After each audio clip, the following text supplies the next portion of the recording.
எத்தனை சட்டங்கள் போட்டாலோ எவ்வளோ தண்டனை கொடுத்தாலோ நாங்கள் மாற மாட்டோன்ற மாதிரி தென் தமிழ்நாட்டில் ஆணவ கொலைகள் அரங்கேறிட்டு வருது. அந்த நிலையில நெல்லையையே அதிர வச்ச ஒரு ஆணவ கொலை பேசு பொருளா மாறியிருக்கு.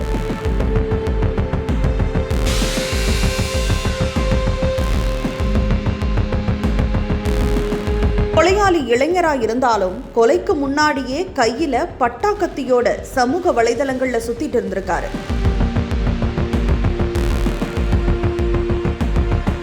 நெல்லை மாவட்டம் பாளையங்கோட்டையை சேர்ந்த கவின் செல்வகணேஷ் ஐடில வேலை பார்த்துட்டு வந்திருக்காரு. இந்த நிலையில செல்வகணேஷ் தன்னோட தோழி ஒருத்தர் கூட பழகிட்டு வந்திருக்காரு. நட்பா பழகின இருவருக்கும் காதல் ஏற்பட்டதா சொல்லப்படுது. கவினோட பழகிறது பிடிக்காத அந்த தோழியோட தம்பியான சுர்ஜித் தன்னோட அக்காவை கண்டிச்சதா சொல்லப்படுது. இனிமே கவின் கூட பழகக்கூடாது, பேசக்கூடாதுன்னு சொல்லியிருக்காரு. ஆனாலும் கேட்காத அந்த பொண்ணு கவின் கூட தொடர்ந்து பழகிட்டு வந்திருக்காங்க. இதுக்கப்புறம் தான் ரத்தத்தை உறைய வைக்கிற அந்த குலை நடுங்க வைக்கிற சம்பவம் நடந்திருக்கு. ஜூலை 27 கவினை பேசுறதுக்காக அழைச்ச சுர்ஜித் பட்ட பகல்லையே வெட்டி சாச்சிருக்காரு.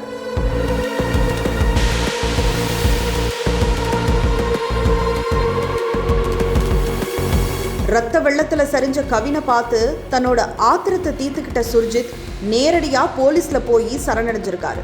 கொலை செஞ்சுட்டேன்னு போலீஸ் ஸ்டேஷனுக்கு வந்த சுர்ஜித்தை பார்த்து திடுக்கிட்ட போலீஸ் விசாரணையை நடத்தியிருக்காங்க. அதுல சுர்ஜித்தோட அப்பா சரவணன், அம்மா கிருஷ்ணகுமாரி 2 பேருமே தமிழ்நாடு சிறப்பு காவல் படையில சார்பு காவல் ஆய்வாளர்களா பணிபுரியறது தெரிய வந்திருக்கு. மக்களுக்கு பாதுகாப்பு அளிக்கக்கூடிய பொறுப்புல இருக்கிற போலீஸ் மகனே சக வயது இளைஞரை வெட்டி சாச்ச சம்பவம் பகீர கிளப்பி இருக்கு. இதுக்கெல்லாம் மேலா கொலைக்கான காரணம் கேட்போர கண் சிவக்க வச்சிருக்கு. வேறு சாதி ஆணோட தன்னோட அக்கா பழகினதுனால அதை பொறுத்து கொள்ள முடியாத சுர்ஜித் கவினை வெட்டி கொன்னதா சொல்லப்படுது. இதையடுத்து கைது செய்யப்பட்ட சுர்ஜித் மேல 6 பிரிவுகளின் கீழ் வழக்கு பதிவு செஞ்ச போலீசார் சுர்ஜித்தோட அப்பா சரவணன், அம்மா கிருஷ்ணகுமாரி கிட்டையும் விசாரணை நடத்திட்டு வராங்க. கவினை வெட்டி சாக்கிறதுக்கு சுர்ஜித்துக்கு சார்பு ஆய்வாளராக இருந்த சரவணனும் கிருஷ்ணகுமாரியும் ஆதரவா இருந்ததா சொல்லப்படுது. இதுக்கு இடையில ஜாதி வெறிக்காக பலி கொடுக்கப்பட்ட கவினோட மரணத்துக்கு பலரும் கண்டனங்களை தெரிவிச்சதால சுர்ஜித் குண்டர் தடுப்பு சட்டத்துல சிறையில அடைக்கப்பட்டாரு.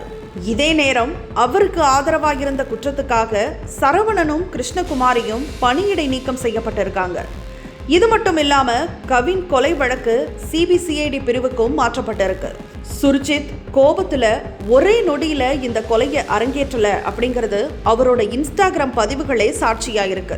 சாதி வெறின்ற மமதையோட சுத்தி வந்த சுர்ஜித் தன்னோட இன்ஸ்டாகிராம் ஸ்டோரியிலையும் வாட்ஸ்அப் ஸ்டேட்டஸ்லையும் பட்டா கத்திகளையே வச்சுட்டு போஸ்ட் கொடுத்திருக்கான்.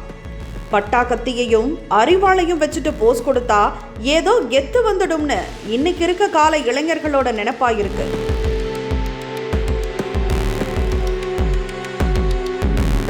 இதையே சுர்ஜித்தும் செஞ்சிருக்கான். அப்படி பட்டாக்கத்தி வச்சுட்டு போஸ்ட் கொடுத்த சுர்ஜித் தான் இப்போ அதே பட்டாக்கத்தியால ஒரு உயிரை துடிதுடிக்க வெட்டி சாச்சிருக்கான். ஆரம்பத்துல பட்டாக்கத்தியோட போஸ்ட் கொடுக்கும் போதே அவரை போலீஸ் துறையை சேர்ந்த பெற்றோரும் சமூக நண்பர்களும் காவல்துறையும் கண்டிச்சிருந்தா இன்னைக்கு ஒரு உயிர் பரிதாபமா போயிருக்காது அப்படிங்கிறது தான் நிதர்சனமான உண்மை.